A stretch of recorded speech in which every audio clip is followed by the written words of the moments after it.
തദ്ദേശത്തിൽ ആദ്യവട്ടപ്പോരിന്റെ പ്രചാരണം കൊട്ടിക്കലാശിച്ചു കഴിഞ്ഞു. മുന്നണിയും പാർട്ടിയും എന്നതിനപ്പുറം വിചിത്ര സഖ്യങ്ങളും വിചിത്ര പോരാട്ടങ്ങളും വിമത പോരാട്ടങ്ങളും തദ്ദേശ പോരാട്ടത്തിലെ സ്ഥിരം കാഴ്ചകളാണ്. മൂന്നാം തുടർഭരണം ലക്ഷ്യമിട്ടുള്ള പോരിന് മുൻപുള്ള തദ്ദേശ പോരിൽ കളം പിടിക്കാൻ മുഖ്യമന്ത്രി മുഖാമുഖവുമായിട്ടാണ് മുന്നേറുന്നത്.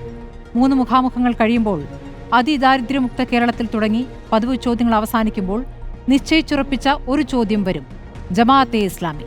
UDF-ഉമായുള്ള മതവാദികളുടെ ബന്ധത്തിൽ മുഖ്യമന്ത്രി വാചാലനാകും. മുഖാമുഖം കോഴിക്കോട്ടെത്തിയപ്പോൾ ജമാഅത്തെ ഇസ്ലാമി അമീറും മുഖ്യമന്ത്രിയും തമ്മിലുള്ള കൂടിക്കാഴ്ചയെപ്പറ്റി ചോദ്യമുയർന്നു. പാർട്ടി മുഖപത്രത്തിലെ മുഖപ്രസംഗത്തെക്കുറിച്ചും ചോദ്യമുണ്ടായി. കാണാൻ വന്നവരെ സമൂഹദ്രോഹികളെന്ന് വിളിച്ചുവെന്നാണ് മുഖ്യമന്ത്രിയുടെ മറുപടി. പണ്ട് പിന്തുണ തന്നതിന്റെയും അവരെ നിലപാടുള്ളവരായി പ്രശംസിച്ചതിന്റെയും പഴയ ഫയലുകൾ തെളിച്ചമുള്ള സത്യങ്ങളായി മുന്നിലുള്ളപ്പോൾ എന്തിനാണ് ഈ പ്രചാരണം? വെള്ളാപ്പള്ളിയുടെ മുസ്ലിം വിരുദ്ധ വർഗീയ നാവിന് പട്ടും വളയും. ഔദ്യോഗിക വാഹനത്തിൽ എഴുന്നള്ളിപ്പ്. വർത്തമാനകാലത്തൊന്നും നമ്മൾ കേട്ടിട്ടില്ലാത്ത മതരാഷ്ട്രവാദത്തിനെതിരെ വാളുയർത്തൽ. ലോക്സഭാ തെരഞ്ഞെടുപ്പാനന്തരം ഉയർന്ന പുതിയ രാഷ്ട്രീയ തന്ത്രങ്ങളുടെ യാഥാർത്ഥ്യം വോട്ടുകുത്തുന്ന ജനം തിരിച്ചറിയില്ലേ? കണ്ടവരെ കൂട്ടിയില്ലേ എന്നതാണ് ചോദ്യം.